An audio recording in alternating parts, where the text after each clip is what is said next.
Welcome to part 1 of the tutorial for Borsalino. In this lesson we take a look at the tune as performed by Chet Atkins. But I've also included quite a few extra licks and fills from different Tommy Emmanuel versions. As always, only the first part of the lesson is published on YouTube. If you want full access, then please head over to my Patreon page. The tab and notation file are available through music notes. Both links are down below in the description. This classic fingerstyle tune has been gaining popularity ever since Tommy Emmanuel rose to fame, as it is a song that often pops up in his live sets. Therefore, it seemed only logical to include his additions as well. The video starts out with the most basic version of the verse without any extras, allowing you to focus on the chord shapes, the melody and the picking pattern. After that we head straight into verse 2, and in that section we add the first batch of Tommy Emmanuel magic to what we learned in the first verse. One thing I forgot to mention in that last part: each fill or each extra lick is completely optional. Just add whatever you like and leave out the rest. Ready? Straight to work then. Okay, straight to playing then. The guitar is a standard tuning and all you need is a thumb pick. It's probably possible to play the song without one, but we just want to go full Chet or full Tommy all the way through, so I'm using one for this tutorial. Let's have a look at the intro first.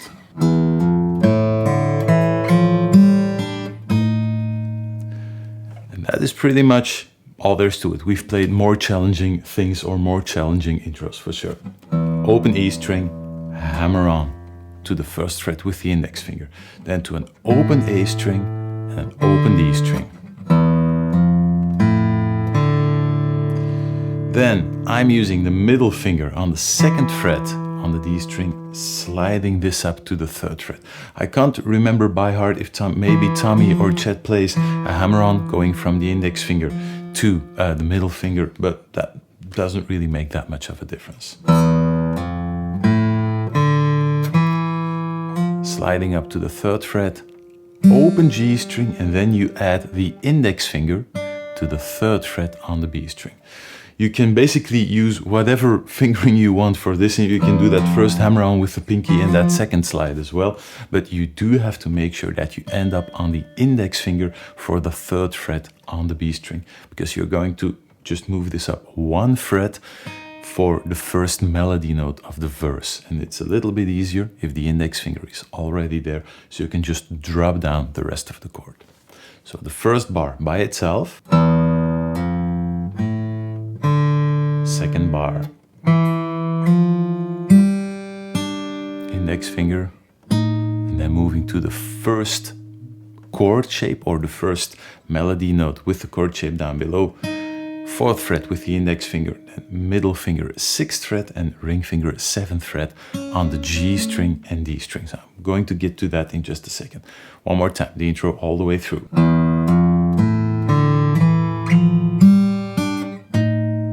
Straight into the first chord of the verse. I'm going to play through the first verse now, and in this case I'm going to stick to the most basic version possible. Then in the second verse I'm going to start adding in all of those fills you know probably from Tommy Emmanuel's live version.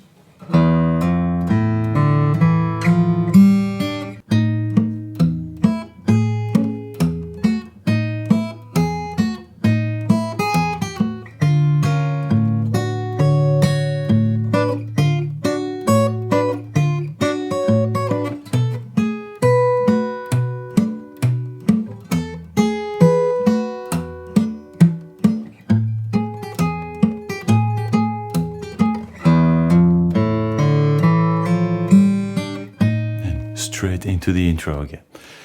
The real challenge of the song is immediately the first chord. This stretch is going to determine whether you can play or you can't play the whole song. So we end up, after that intro, fourth fret, B string with the index finger, middle finger, sixth fret on the G string, ring finger, seventh fret on the D string. And in a second you're even going to have to add in the pinky on the 8th fret, but we're not there yet. You start out with the B string together with the A string. And and just the bass note on the D string by itself. As we move through the song, you will see that whenever you get the opportunity, it is a good thing that if that D string, that bass note on the D string sits by itself, is that you try to include the G string as well. If you're new to this style, then just leave that out for a second and just play only the D string. If you're a bit more proficient, and try catching that G string as well. It just makes that pluck on the second beat a little bit more intense. So just to the low E string. And then if you want to go for the Chet version, you move the index finger up to the 5th fret and you play together with the bass note on the D string. If you want to go for the Tommy Emmanuel version, then you don't move up to the 5th fret, but you use an open E string instead. And you just play the 7th fret on the D string together with the open E string on top. Whatever option you use, then you move the index finger to the 4th fret on the high E string.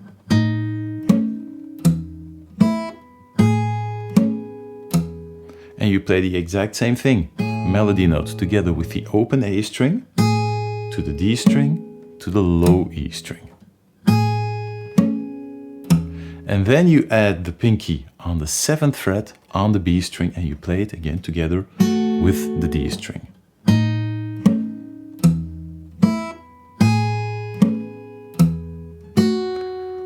And then the 3rd bar is those fingerings, but a little bit quicker in terms of melody. So you're basically playing the exact same thing. So if you moved to the 5th fret, then stick with that option. If you use the open E string, then stick with that option. But it's just a melody note on each beat. Index finger 4th fret together with the low A string, D string together with the open E string or the 5th fret on the B string, or adding in the low E string, moving the index finger again to the 4th fret together with the low E string, and then as you move back to the D string, pinky 7th fret on the B string again. So basically that 3rd bar is almost a summary of the first 2 bars, really quickly. So only that 3rd bar. And now those first 3 bars.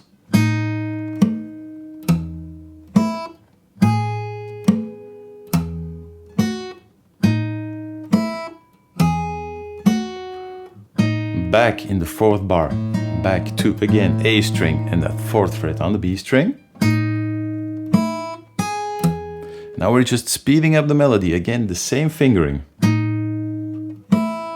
D string together with the open E string. And now in between 2 bass notes, dropping down the index finger to the low E string. And now the difficult part, pinky to the 8th fret, sliding down to the 7th fret. As soon as you play the pinky on the 8th fret, you drop out or you leave out the index finger on the 4th fret. That way, that middle finger and ring finger on the 6th fret and 7th fret, who have been here all through those first 4 bars, they can sort of become a pivot point, and you lean back a little bit when you need that index finger, and you can lean a little bit the other way when you need the pinky. So, and this rocking back and forth will allow you to play those 2 notes without switching out those 2 fingers ever in those first 4 bars.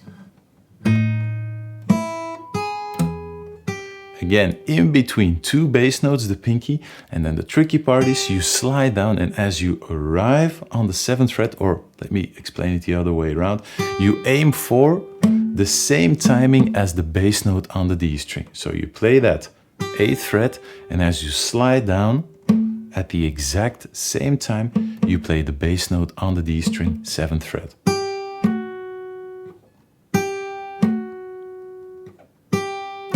That's what you're going for in this case. If we add that into the rest of the bar, see, so that slide all the way at the end, sliding down exactly on the same time as you play that bass note on the D string.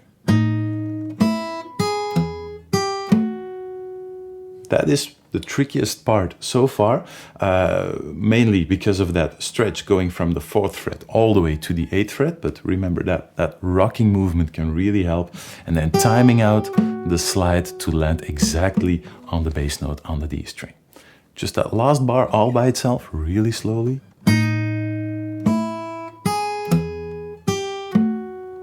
See, so in terms of melody, together with the bass note, together with the bass note, then separate, melody note, bass note, melody note, and then sliding down as you play the bass note. Those first 4 bars.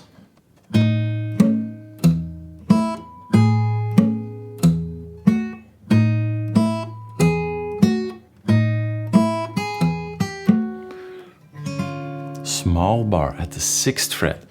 I'm already holding down 3 strings, but you're only going to need 2 in the first bar across the G string and the B string. You play the D string together with the B string as the first bass note and melody note.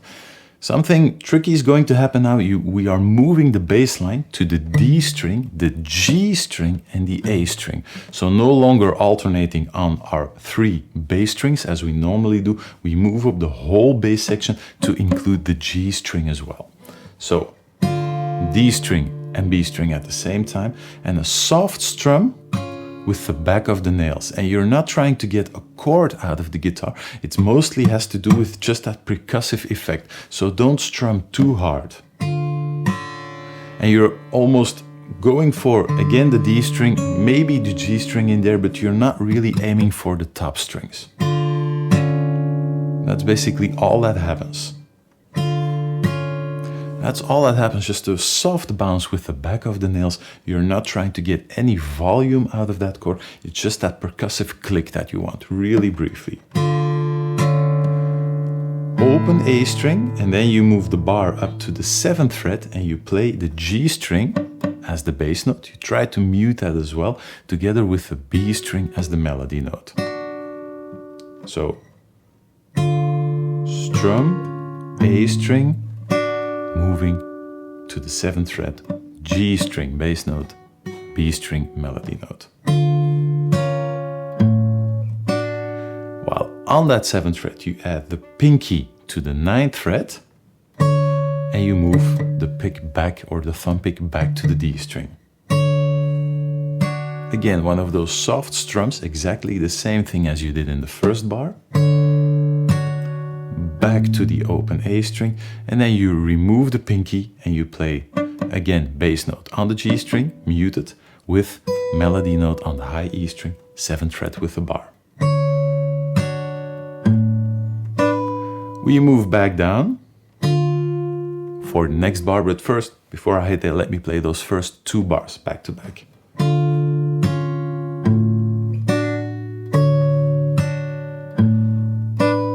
See, so those strums are really soft. It's not getting volume out of that chord, it's just a percussive effect. That's what you're going for once it sounds up to tempo. On to the next 2 bars, and again, it's going to be familiar. Again, summary, basically what you played in the first 2 bars is being compacted into 1 bar now. Bar on the 6th fret again, D string, bass note, B string, melody. We move up to the 7th fret, G string, bass note, B string, melody. As we move to the low A string, we add in the pinky again on the 9th fret. And we end up by removing the pinky again, and we just play 7th fret, G string, 7th fret, E string.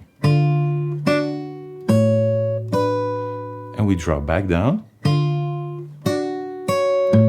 and we just separate the melody and the bass note again. So the first bar is everything on the beat, 1, 2, 3, 4, and then the next bar, 1, 2, 3, 4. So same fingering. Previously, in the first part around the A chord was with the slide. Now we're using a pull-off. So that fourth bar, again, D string, B string, we move up. G string, B string. Separate melody note on the 9th fret before heading to the A bass note.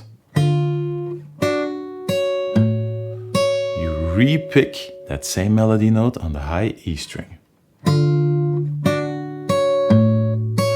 As you perform the pull-off, you're going to try and land the pull-off on the exact same spot as you play the bass note on the G string.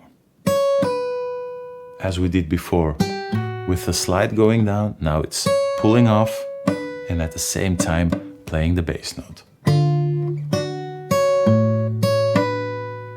That's what you're going for.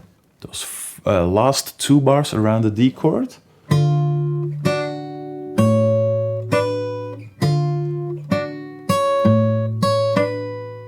That's what you're going for. The full section on the D chord.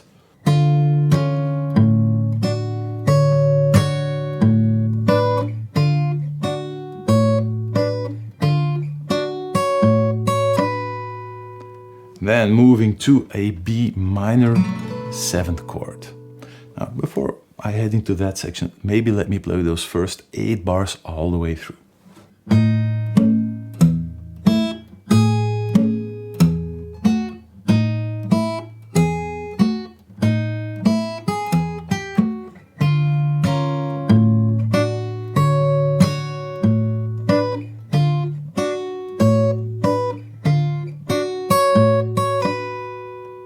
Sounds really cool. Then to a B minor 7th chord, bar across all 6 strings on the 7th fret, adding the ring finger on the 9th fret on the A string, but you're not going to play this one. So if this bothers you, then leave it out, but make sure that you don't play the A string in that case. Then adding the pinky on the 10th fret on the B string. That's all that happens. Melody note, 10th fret on the B string with the pinky together with the low E string. You drop down the pinky to the 9th fret and you play bass note on the D string at the same time. Then back to the low E string and you play the high E string at the same time. And then D string together with 7th fret on the B string just by holding down the bar.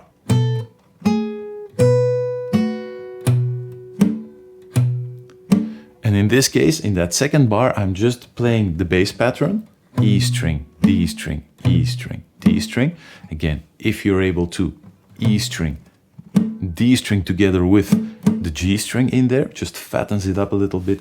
And it's this bar that Tommy Emmanuel uses to play all of those fancy fills. I'm going to show those fancy fills starting from the 2nd verse. So just the part on the B chord.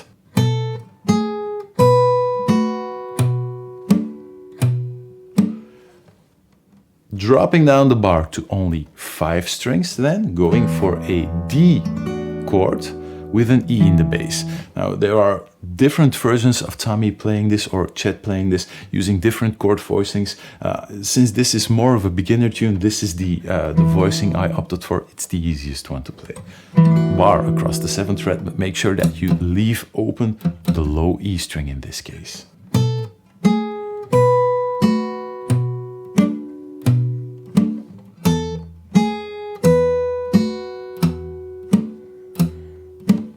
This section is going to change in the 2nd verse just a little bit. And for the rest, with the pinky on top, you do the exact same thing. 10th fret together with the low E string, dropping down to the 9th fret. And then you can even play, if you want, the bass note on the A string in this case, or you can move back to the low E string, together with the high E string, still holding down the bar, 7th fret. And again, D string together with the B string.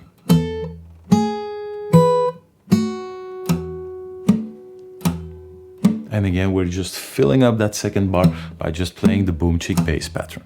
That's all we're sticking to for this easy or this basic version.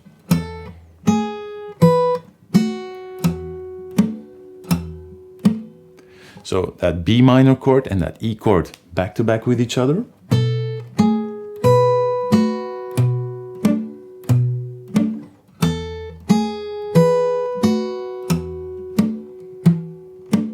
Now in this case, on the E chord, I'm sticking to a 3-string bass pattern. E string, D string, A string, D string.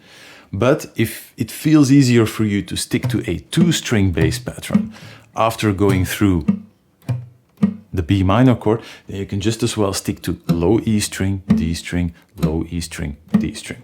It doesn't change that much to the feeling of this part. On to the next 4 bars. This is where the tricky section pops up again. Big chord shape, open A string, 7th fret ring finger, 6th fret index finger, we already know that. Dropping down the index finger on the 4th fret on the high E string, and now you're going to have to alternate frequently between the index finger on the 4th fret on the high E string and the pinky on the 8th fret on the B string.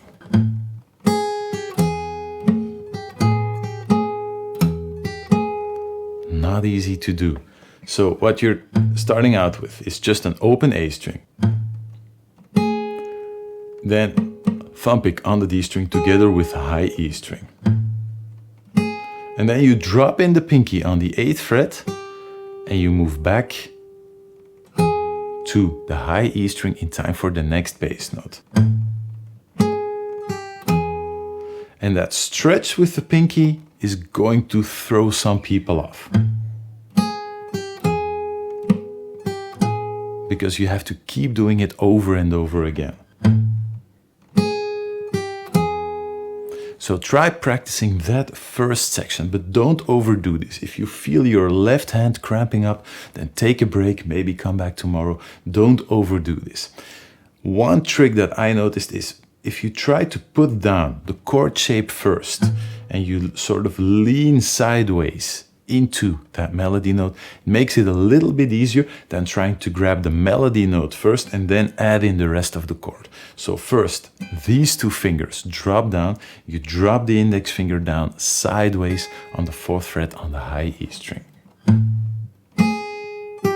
And then reaching with the pinky, you can release the index finger if you want to. If you don't need to, then keep it down and just add in the pinky every now and then. Again, you can use this rocking motion, but the more you have to release the index finger, the trickier it gets. So it is possible to just let go of each finger each time you have to switch to the next.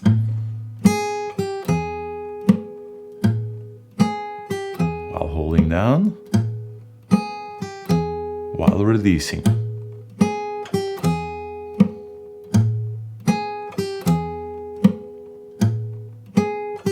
And again, you see that rocking movement of the middle finger and ring finger. The only way you can get this down, if your thumb is over the side of the neck, then forget it. Make sure that the thumb is down low, wrist nice down low, and this will give you the ability to perform that rocking motion. Let's go through the part. Open A string, D string and E string together. B string in there separately with the 8th fret with the pinky. And low E string and high E string together. And just bass note on the D string by itself. Again, the pinky, and we're going to repeat the same melody on top. We're just going to move it in timing a little bit.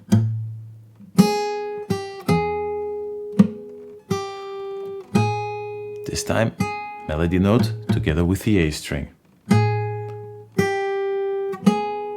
See, so it's the same melody, but we moved it forward by 1 beat. A string together with a high E string, B string separately, and then again E string together with the bass note on the D string.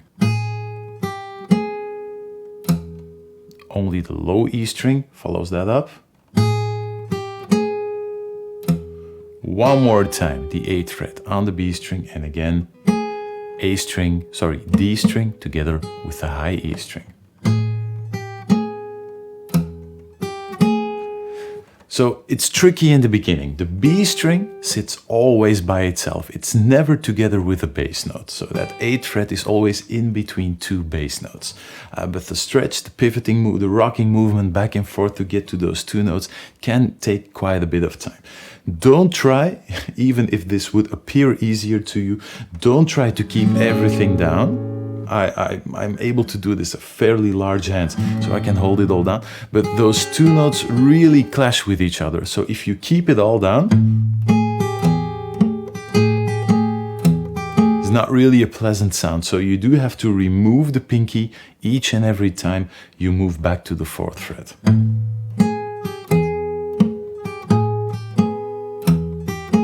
See, that is the sound you're going for. Only the first bar.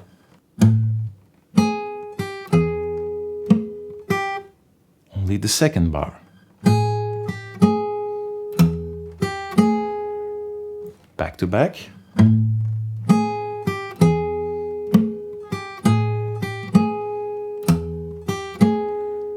And then we move back.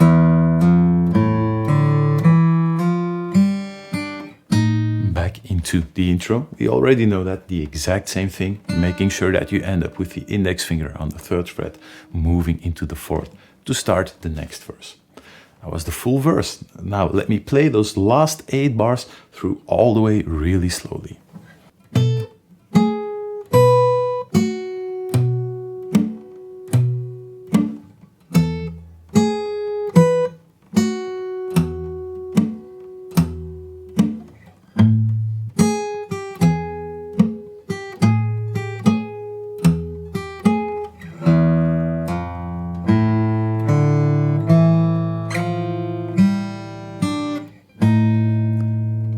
To the next verse.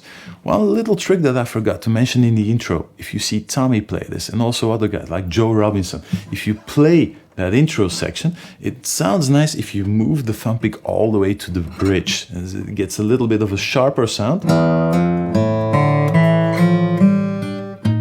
And then move up as you approach that first chord, which gives you a really icy, sharp sound. And then moving in that really warm thumb pick sound. It's a nice contrast to add into the song.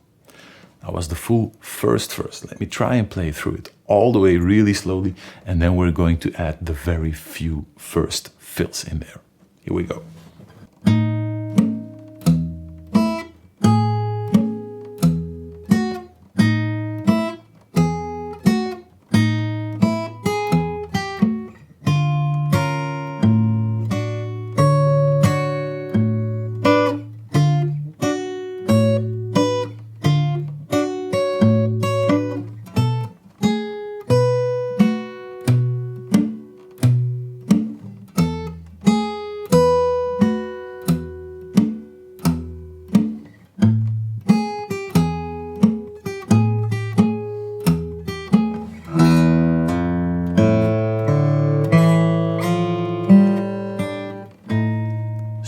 Into the second verse. On to verse 2 then.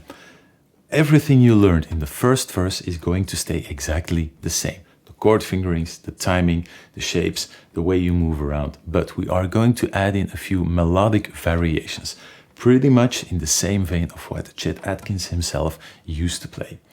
Then we're also going to start to add in a few of those famous fills that Tommy Emmanuel likes to add in whenever he plays this song live. This is where the real fun starts. Let me give you an example.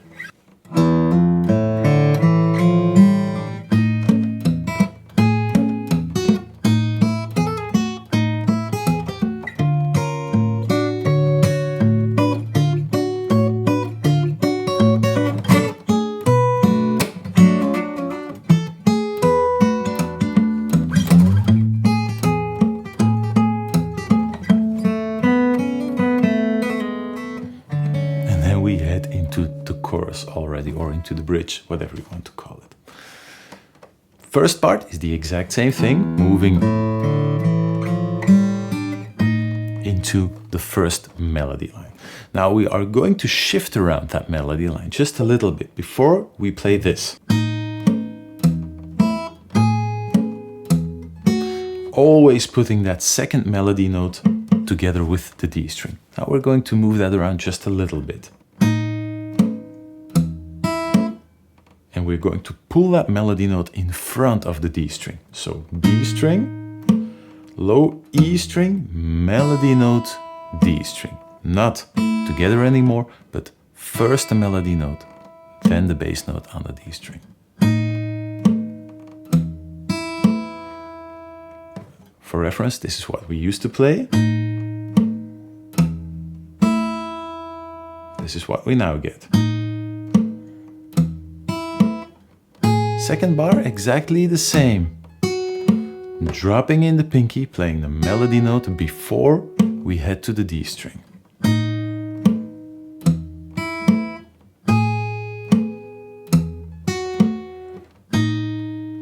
Then, again, that summary bar, we're going to add in one really quick fill with the index finger.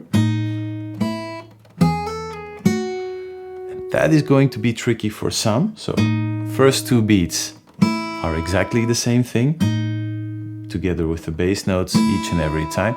Then we move to the low E string, together with the index finger on the 4th fret. And now you play the open E string and you slide up and down to the 5th fret with the index finger in a triplet feel. 1, 2, 3, 4.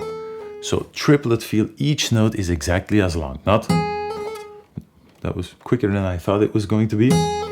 Really quickly up and down, that's not what you want. Really nice and even. 1, 2, 3, 1, 2, 3, 1, 2, 3. Together with the rest of the bar. That's what you're aiming for. So sliding up and down, and then you drop back down with the pinky on the 7th fret together with the D string.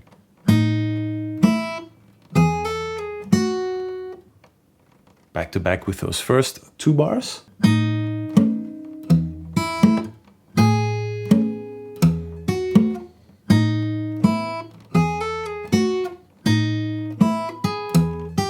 And the next bar is the exact same thing.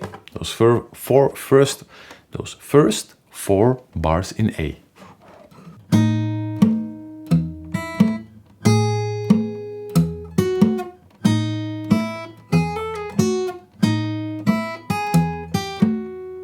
On to the next 4 bars.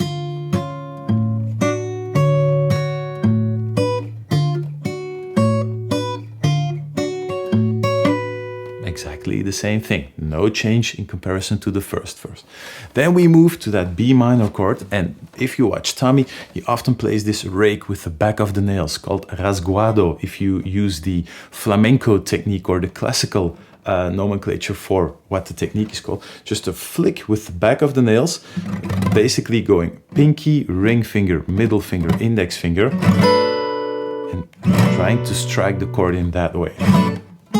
The difficult part is right after that strike, you have to continue playing the bass note and you have to move to the D string with the thumb pick right away and get the middle finger or the index finger, whatever you use for the melody, in the right spot straight away. And the rest of the bar is the exact same thing, so only on the first beat, the accent, and the rest of the picking pattern is the exact same thing as the first time around. You can just complete the second bar again by just playing the boom chick bass pattern, or you can head in Tommy Emmanuel's direction with a slap on the first beat of that second bar. 1, 2, 3, 4, and just hand flat on all of the strings. Then Tommy drops down the bar to only the D string, G string and B string, and he adds, or he does keep the ring finger on the 9th fret in this case, and he just plugs the chord and he moves it up and down. That's what he does. So basically moving down 2 times, coming back up 2 times. With the timing included, 1, 2, 3, 4. So the B minor chord on the 7th fret is on each beat. 2, 3, 4. That's the timing you're aiming for. And then you move straight into the E chord, sorry, the D chord with E in the bass, as we did in the first verse. Those 2 bars back to back.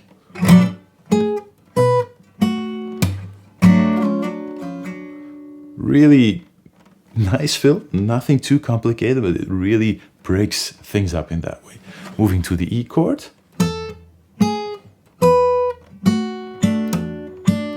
And that is something that I stole from Tommy Emmanuel's Live at St. Louis version. He adds in 2 quick double stops that sort of push the tempo or push the swing feel of the song forward just a little bit more.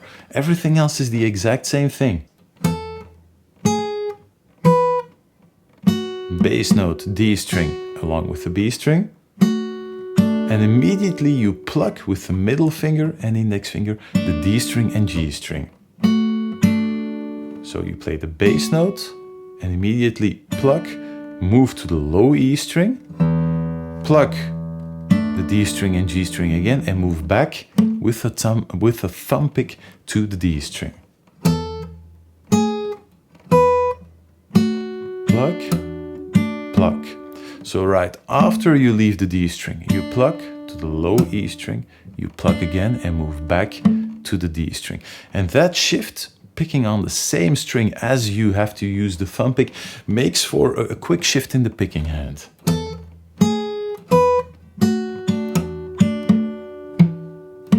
And it sounds a little bit strange if you play it slow.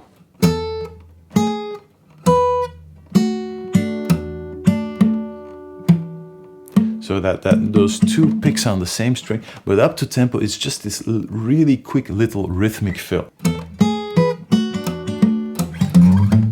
And that is the last fill that Tommy plays. So after that quick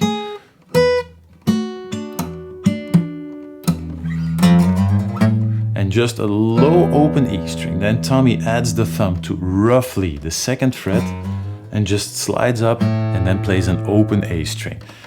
Ideally, you slide up to around the 4th fret before taking over with the open A string, but in reality, if you play it up to tempo, it doesn't really matter that much how high the slide ends up.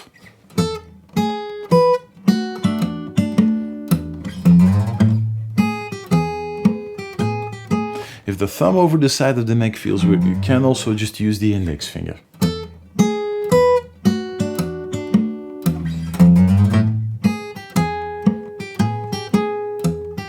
The next bar is the exact same thing as we played in the first verse.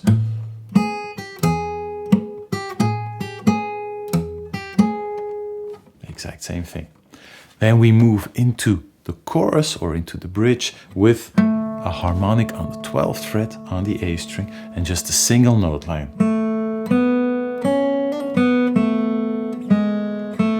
Starting. Index finger 2nd fret on the G string, ring finger 4th fret, index finger 2nd fret on the B string, hammering on and pulling back off. 4th fret again on the G string, 2nd fret down to the 1st fret and back to the 2nd fret.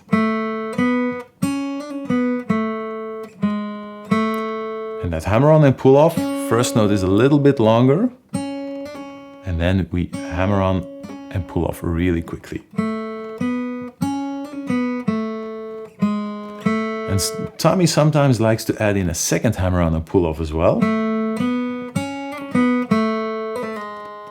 Again, just leaving that A note 2nd fret on the G string to ring out, hammering on with the ring finger to the 4th fret, pulling back off and sliding down to the 2nd fret. So the easy version.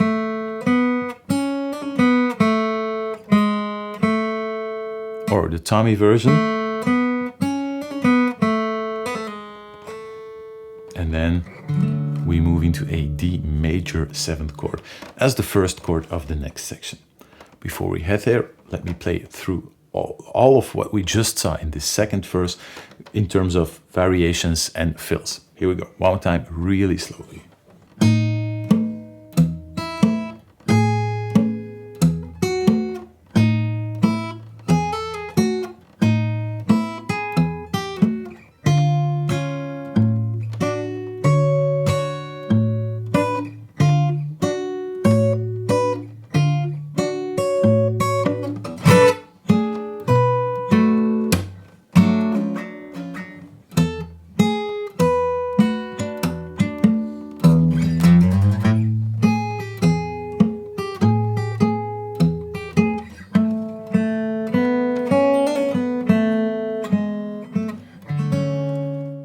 So that was part 1 of the lesson. You already know to play half of the song by now.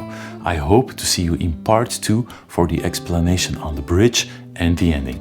See you there.